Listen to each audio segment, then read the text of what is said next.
Hi guys! Narinig nyo na ba ang RTB30 or Retail Treasury Bond Tranche 30 by the Bureau of Treasury?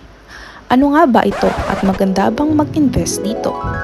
In this video, I will share to you ano ang RTB30 and if maganda bang mag-invest dito. Ipapakita ko sa inyo ang process kung paano mag-invest dito if you have a First Metrosec brokerage account.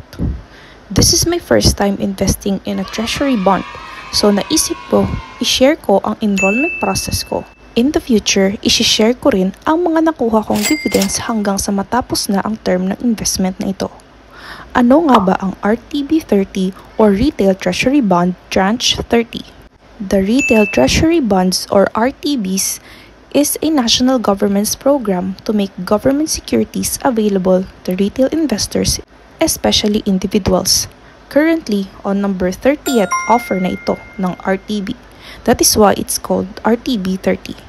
The funds that will be collected will be directly invested to the national government expenditures and investment mismo in terms of infrastructure, food security, education, healthcare, and poverty reduction. Maganda bang mag-invest sa RTB30?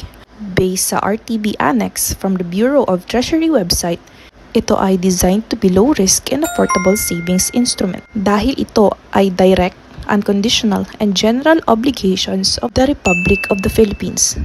RTBs are higher yielding compared sa savings accounts and other investment programs. The minimum investment is only 5,000 pesos. Kaya, nag-decide ako na mag-invest dito ng 10,000 pesos para makita talaga ang performance ng RTBs sa Pinas.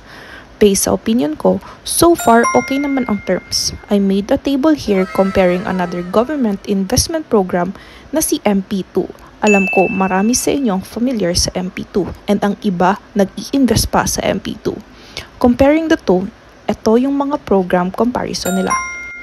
For MP2, 5 years lock-in siya. RTB also 5 years lock-in din. So if pinili mong mag-invest sa RTB30 which is currently offered this February 2024, magmamature siya by year 2029. For MP2, yung annual interest niya will depend sa Pag-ibig MP2 performance. Yung RTB, fixed and known yung interest niya upon public offering. Sa RTB30, 6.25% per annum ang bigay nila. For MP2, as low as 500 pesos, pwede kang mag-invest sa MP2 and pwede kang mag-add along the way in the span of 5 years.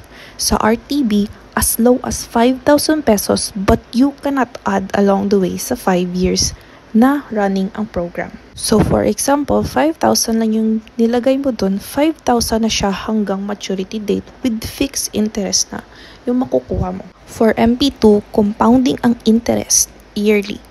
For RTB, not compounding yung interest kasi fixed na nga. Both are labeled as low-risk investment since it is under the government. For MP2, guaranteed by Pag-ibig and RTB is guaranteed by Bureau of Treasury Bonds. For MP2, dividends yearly are tax-exempted. For RTB, dividends quarterly are taxed with 20% withholding tax. And lastly, for MP2, you need to withdraw from Pag-ibig after maturity date, and for RTB, automatically will be added to your sales agent, meaning where you bought it. And ayun nga, as mentioned earlier, nakapag-decide ako na mag-invest ng 10,000 pesos to try RTB's performance. Nakatanggap ako ng email from my broker which is from First Metrosec na nag-o-offer sila ng RTB. Doon ako bumili para diretso na deduct sa cash available sa account ko. Pero before ako bumili, chinek ko muna ang website nila which is www.treasury.gov.ph/RTB30/. Dito, makikita mo ang calculator kung saan ilalagay mo ang estimated investment mo tapos i-calculate niya. Yung estimated dividends mo, syempre minus pa yung 20% withholding tax dapat. So if 5,000 pesos ang ininvest mo, ang estimated payout mo is 1,250 pesos after 5 years. Pero ima-minus pa natin yung 20% withholding tax, in which ang makukuha mo na lang after tax is 1,000 pesos. So ang makakredit sa account mo is total of 6,000 pesos after 5 years. So to enroll, nag-scroll down lang ako dito eto yung mga step para mag-enroll. Tapos, after reading, chinek ko ang box at pinili ko saan ako mag-e-enroll. Since nag-email yung brokerage account ko at may funds ako dun ako nag-enroll. So, pinili ko ang order via ordering facility. Finil up ko tong form. Sa bank, pinili ko ang First Metrosec, which is kung saan may account ako.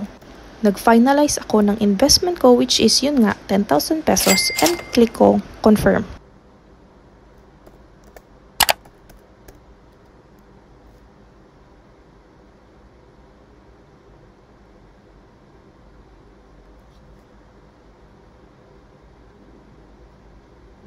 And ayun, successfully enrolled na ako sa RTB30.